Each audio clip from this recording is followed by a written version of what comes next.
O Senhor esteja conosco, Ele está no meio de nós. Proclamação do Evangelho de Jesus Cristo segundo São João. Glória a vós, Senhor.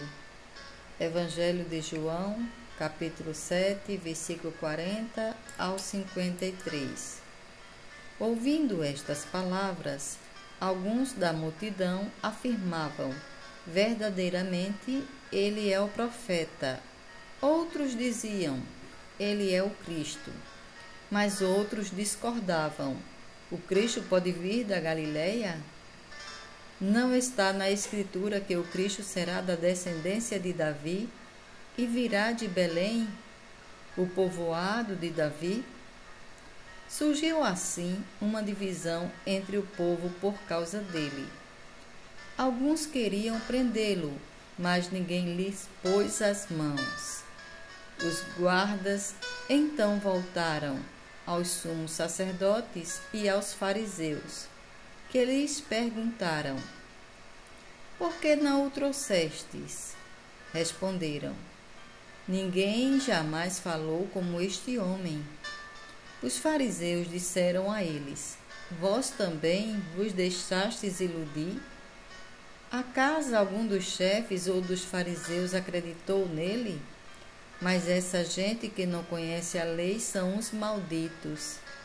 Nicodemos, porém, um dos fariseus, aquele que tinha ido a Jesus anteriormente, disse: será que a nossa lei julga alguém antes de ouvir ou saber o que ele fez? Eles responderam: tu também és da Galileia?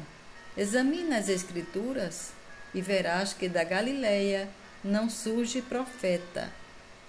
Depois que cada um voltou para sua casa. Palavra da salvação. Glória a vós, Senhor. Por estas palavras, o Senhor perdoa os nossos pecados e nos conduz à vida eterna. Amém.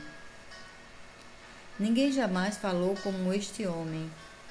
Hoje, o Evangelho nos apresenta as diferentes reações que produziam as palavras de nosso Senhor. Este texto de João nos oferece nenhuma palavra do Mestre, mas sim as consequências do que ele dizia. Uns pensavam que era um profeta, outros diziam: ele é o Cristo. João 7,41.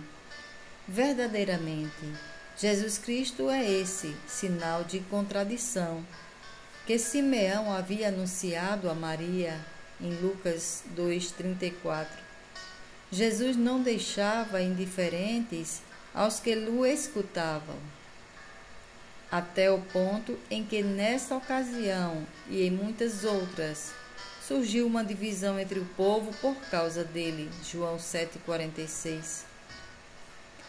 A resposta dos guardas que pretendiam prender o Senhor centraliza a questão e nos mostra a força das palavras de Cristo. Ninguém jamais falou como este homem. João 7,46. É como dizer: suas palavras são diferentes. Não são palavras ocas, cheias de soberba e falsidade. Ele é a verdade, e seu modo de falar reflete este fato. E se isto acontecia com relação aos seus ouvintes, com maior razão suas obras provocavam, muitas vezes, o assombro, a admiração e também a crítica, a murmuração, o ódio. Jesus falava a linguagem da caridade. Suas obras e palavras manifestavam o profundo amor que sentia por todos os homens, especialmente pelos mais necessitados. Hoje, como então, os cristãos temos de ser sinal de contradição, porque não falamos e atuamos como os demais. Nós, imitando e seguindo a Jesus Cristo, temos de empregar igualmente a linguagem da caridade e do carinho. Linguagem necessária que definitivamente todos são capazes de compreender, como escreveu o Santo Padre Bento XVI na sua encíclica Deus Caritas.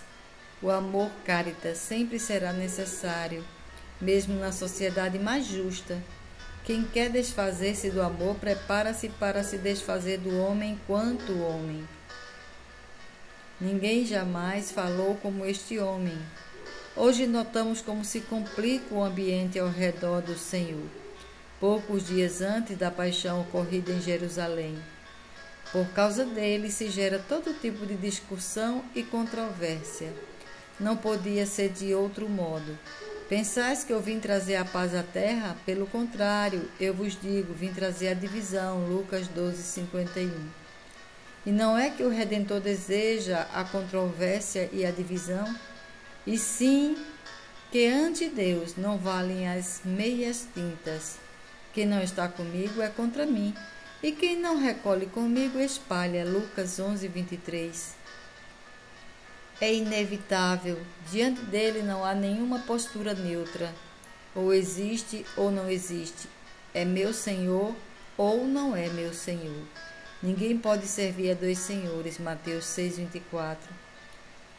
João Paulo II considerava que ante Deus temos que optar.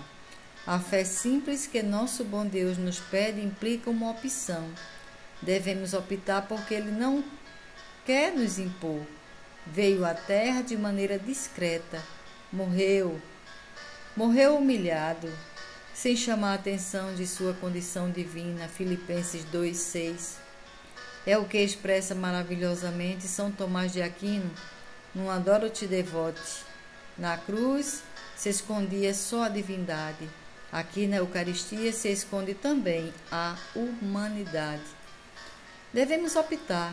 Deus não se impõe, se oferece. E fica para nós a decisão de optar a favor dele ou não fazê-lo. É uma questão pessoal que cada um, com a ajuda do Espírito Santo, há de se resolver. De nada servem os milagres se as disposições do homem não são de humildade e de simplicidade. Diante dos mesmos fatos, vemos aos judeus divididos.